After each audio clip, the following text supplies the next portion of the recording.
So we were talking the other day about bullet weight Yep. and how the lighter bullets are kind of in the fad in thing at the moment, and how they just don't perform out long or Yeah, out they longer. still are to some extent. In the 270, for example, the 130 grain bullet is still extremely popular. And in 308, the 150 grain bullet is still highly popular. And they're very good bullets, especially the controlled expanding designs. However, once we start reaching out and we're using fragile bullets that are designed to come apart, then we start running into problems because we just don't have enough weight once the bullet starts to actually fragment. So we really become reliant on sectional density.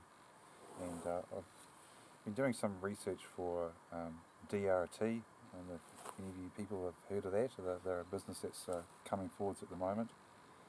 And with laws such as the California state law banning lead for hunting, DRT have come up with a unique design where they're using a compressed metal core, and the bullet is fully frangible. And it's a great bullet. However, in my workings with DRT and providing them with feedback, I've said, well, we're testing a 150 grain bullet. It's great for light game or animals like blacktail, your lighter species of whitetail and feral goat here. But when it comes to tough game, it's nice to have a bit of sectional density. So in 30 caliber, 175 grain bullets, it's a good way to go. From 168 through to 180 grain, very soft. And the response from DRT, they're great guys to work with, just absolutely brilliant. But what they did say was that the market keeps demanding, a certain bullet weight or a certain product, and it makes it hard for the people when you having to try and supply this to the market, and in your heart of hearts, it's not really the right way to go. Actually, and that's a really important point at the moment. They always say the customer's right, and sometimes it's just not the case. And we're seeing that a lot now with marketing in the gun industry, where, on the one hand, it is market driven, so you've got people coming up with new ideas, but on the other hand, some of the time, what the people want isn't necessarily what's going to work best, especially if they don't understand the product extremely well. Makes sense, eh? Yeah, yeah. Yeah. So this is some of the stuff where, if you get your shot placement perfect every time, it's going to work every time. But, you make a small mistake, and most of us do.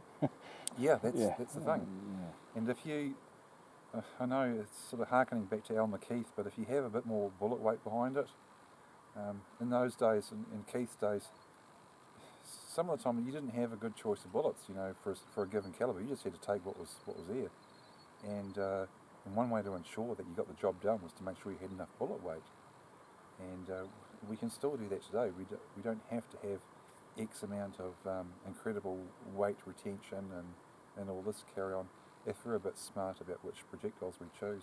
And that 270 is a really good example, because if you load that up with a 150 grain bullet and actually work out what your rifle is capable of and really drive it fast, it's a powerhouse. It's like a magnum of its own kind, and it can reach right out. It hits hard out long. But most people will never really get the most out of the 270. It's just a 130 grain bullet. They follow the book loads, and often they're doing about 2,900 feet per second. And they could be doing that with a 150 grain bullet at the same speed. So you miss out on quite a bit.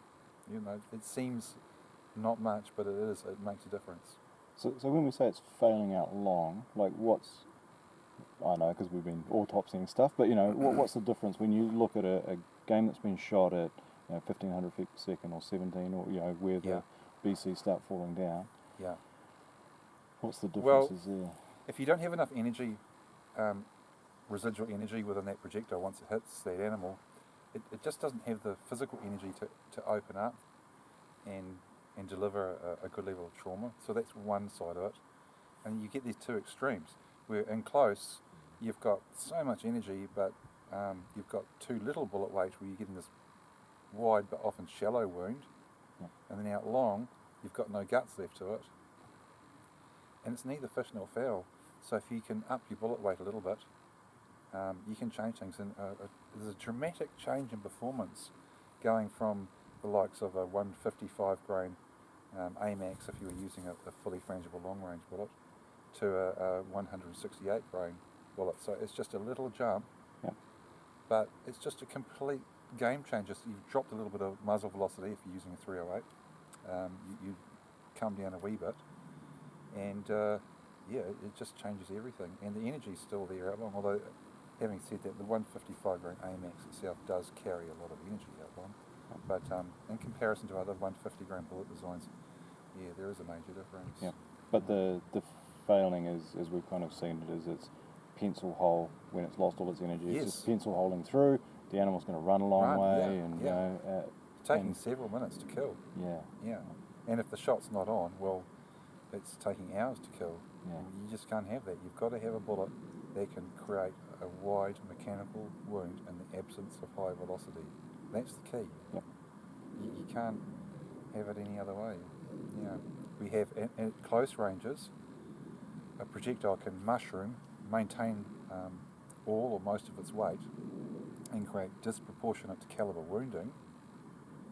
In other words, the projectile is only mushroomed to say a half inch, but the wound channel is 2.5 inches in diameter.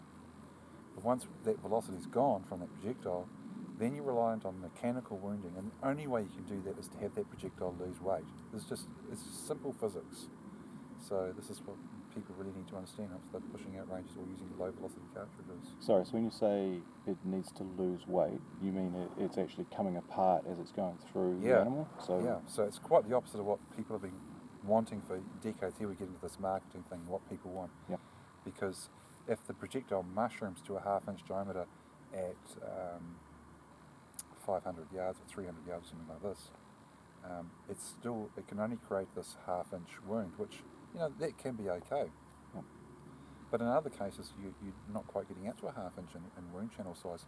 And as I say, if you miss the vitals and you strike between the liver and the lungs and you've got a half-inch wound, it's not good enough. Yep. People would think, 50 caliber, that'll bowl it over. No, it won't. 50 caliber, 50 BMG, we think, oh, this is new, this is great. It's not. It's been around for hundreds of years because we were shooting 50 120 or 50 70, things like this, a long time ago. 50 70 is a good example. If you didn't hit the animal right, it would run. Admittedly, there was a good blow there, Yep. but there was nothing magical about it.